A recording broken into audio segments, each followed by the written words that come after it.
The period from 1824 to 1840 is often referred to as the Age of Jackson, in spite of the fact that Jackson was only president from 1829 to 1837. In truth, the phrase has less to do with the man himself and more to do with a fundamental shift in political culture, or the way people thought about and participated in politics. The overarching change in political culture during the Age of Jackson was driven by two distinct forces: expanding political participation and an increase in the influence of national political parties. Between 1820 and 1850, more and more Americans were being allowed to participate in the electoral process. State after state ended property qualifications for voting, while simultaneously formalizing the exclusion of free blacks and women, thereby allowing white men of all social classes to participate in elections. As more men participated in the political process, the political system began to shift from one that catered to the elites to one focused on what can increasingly be described as mass politics. Mass politics is a term used to describe a political system that includes participation of the masses who are organized under the influence of mass political parties. Indeed, politics was increasingly coming under the control of well-organized national political parties who revived the intense partisanship of early struggles between the Federalists and Democratic Republicans, which had faded in the era of good feelings. During the 1820s, new partisan newspapers appeared, often serving as little more than mouthpieces for one political party or another.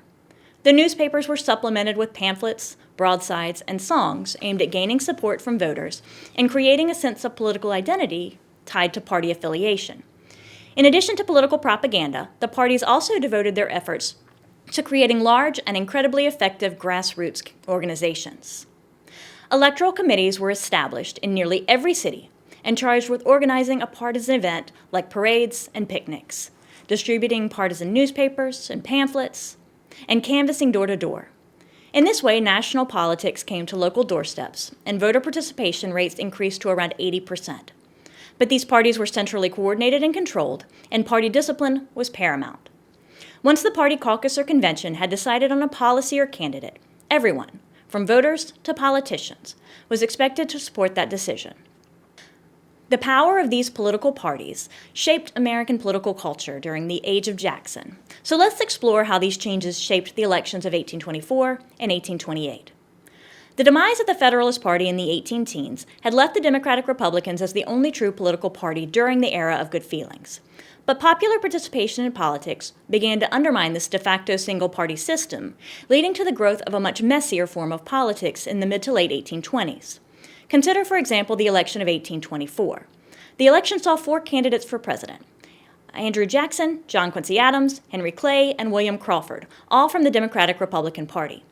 The large number of candidates meant a divided vote, so though Jackson won more popular and electoral votes than any other candidate, he did not manage to win the electoral majority necessary to become president. In situations like this, where there is no electoral college winner, Article 2 of the U.S. Constitution requires that the U.S. House of Representatives hold a contingent election to decide the winner. In the 1824 contingent election, under pressure from Speaker Henry Clay, the same Henry Clay who had run for president, the House of Representatives ultimately chose John Quincy Adams as the sixth president of the United States. Then, after the election, Adams appointed Clay as Secretary of State, leading Jackson to denounce Clay as the Judas of the West and to decry the election of 1824 as a corrupt bargain. Jackson never forgot this injustice, and the scandal remained in the background of the Adams administration. But even beyond the corrupt bargain and the political enemies it produced, there were significant problems in Adams' administration. Adams was, in many ways, the last gasp of a dying form of politics in the U.S., one that was increasingly characterized as elitist and out of touch. Even more than that, his support for the tariff of 1824 earned him a number of political enemies in the South. The tariff, which protected manufacturers in New England against imports of cheaper manufactured goods, was designed to strengthen the American economy. But it made the purchase of these goods more expensive in the South, with some estimates suggesting that the tariff cost Southern planters about $100 million a year. So it's probably not surprising that many Southerners referred to it as the Tariff of Abominations. Going into the election of 1828, then, John Quincy Adams was unpopular, which allowed Jackson and the newly formed Democratic Party an opening to right what they saw as the wrong of the previous election. Thus, the election of 1828 once again pitted two men who couldn't have been more different against each other. Adams was the highly educated son of the nation's second president, a man who moved in powerful social circles and had traveled widely as a diplomat. Jackson, on the contrary, was an orphan who clawed his way to success along the frontier before becoming a national hero at the Battle of New Orleans. Jackson himself emphasized these differences, portraying himself as a champion of the common people and gaining broad support in the process.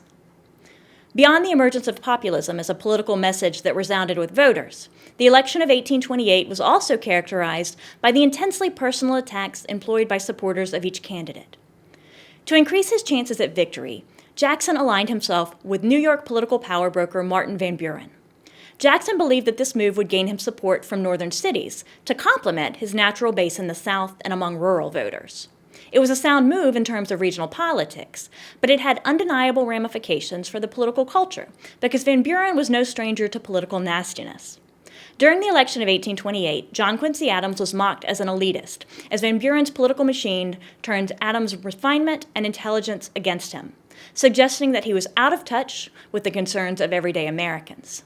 They disparaged his vast foreign policy knowledge and experience by hinting that Adams, while serving as American ambassador to Russia, had procured an American girl for the sexual services of the Russian Tsar. Jackson's supporters even went so far as to call Adams a pimp and to insinuate that procuring sexual favors for powerful individuals explained his success as a diplomat. It was no doubt a baseless attack, but the Jacksonian voters delighted in the scandal. Now, Adams was hardly an innocent victim in all of this. His supporters attacked Jackson just as furiously.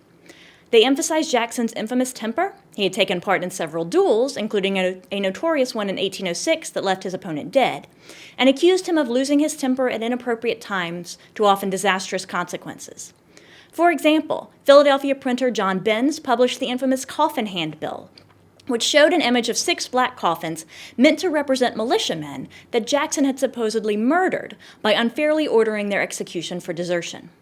It further suggested that Jackson had mindlessly massacred Native Americans during the Battle of Horseshoe Bend and was guilty of stabbing one of his enemies in the streets of Nashville. It painted a picture of Jackson as both dangerous and bloodthirsty, someone clearly not to be trusted. But perhaps the most devastating attack of the 1828 election was not aimed at Andrew Jackson himself, but at his wife Rachel. When the pair first met, Rachel mistakenly believed her first husband, whom she married as a teenager, had divorced her. But that wasn't actually the case. So when the Jacksons married in 1791, Rachel was still legally married to her first husband. Though the legal situation of the marriage was eventually resolved, and the Jacksons remarried in 1794, Adams supporters seized on the scandal as a way of criticizing the moral standing of their opponent. Jackson was accused of adultery and vilified for running off with another man's wife. Rachel was accused of bigamy and declared morally unfit to be First Lady. Jackson won the election of 1828, but at a tremendous cost.